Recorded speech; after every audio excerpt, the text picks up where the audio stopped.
আরো কত কিছু দেখতে হবে তোমাদের, আমি নিজেও কল্পনা করতে পারতেছি না। সর্বশেষ আজকে এইচএসসি পরীক্ষার প্রশ্ন চুরি হয়ে গেছে।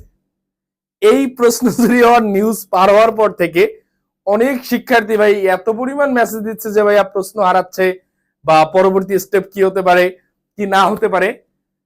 সর্বসাকল্যে আমি তোমাদেরকে একটা কথা ক্লিয়ারলি বলি, 26 তারিখ সবকিছু ঠিকঠাক থাকলে, মানে যদি আল্লাহর কোনো গজব না আসে, পরীক্ষা হচ্ছে ইনশাল্লাহ। প্রাকৃতিক কোনো দুর্যোগ না আসলে 26 তারিখে পরীক্ষা হচ্ছে ইনশাল্লাহ। এখন প্রশ্নপত্র হারাক, প্রশ্নপত্র চোরে নিয়ে যাক, না নতুন প্রশ্নপত্র তৈরি করতে হোক, যাই করতে হোক না কেন 26 তারিখ পরীক্ষার হলে তোমাকে যাইতে হচ্ছে।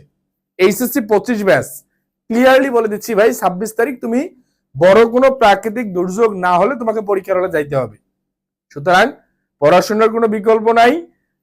মানে এই যে বিভিন্ন প্রকার গুজব এখন আসতেছে, এগুলোতে কান না দিয়ে টু দা পয়েন্ট পড়াশোনা শুরু করো। আমাদের এইচএসসি 25 ব্যাচের ফাইনাল সাজেশন শো ক্লাস চলছে।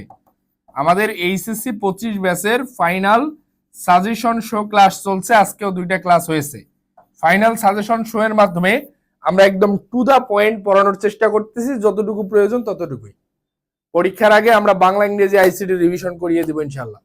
সুতরাং তোমরা যারা এখনো যুক্ত হও নাই, সাইদ সজীব স্যার পেজে লাইক দিয়ে আমাদের সিক্রেট গ্রুপে যুক্ত হয়ে যাও। আমাদের সাইদ সজীব স্যার পেজে লাইক দিয়ে আমাদের সিক্রেট গ্রুপে যুক্ত হয়ে যাও। সেখানে সমস্ত ক্লাস পিডিএফ সব পেয়ে যাবা সাজেশন সহকারে। আর পরীক্ষায় প্রশ্ন চুরি হচ্ছে না হারায় যাচ্ছে এটা নিয়ে কনসার্ন না হয়ে তুমি তোমার পড়ায় কনসার্ন হও। তোমরা কিন্তু একটা কাজ করছো, সেটা হচ্ছে কোভিড নিয়ে বেশি আন্দোলন করে মানে পরীক্ষার যে ডিস্টেন্সটা ছিল, এই ডিস্টেন্সটা কিন্তু আরো বেশি মানে বৃদ্ধি করাইছো। সুতরাং পরীক্ষার হলে দেখা দেখি সুযোগ তুলনামূলক কমে গেছে। পড়তে হবে, পরীক্ষা দিতে হবে। Best of luck HSC 25।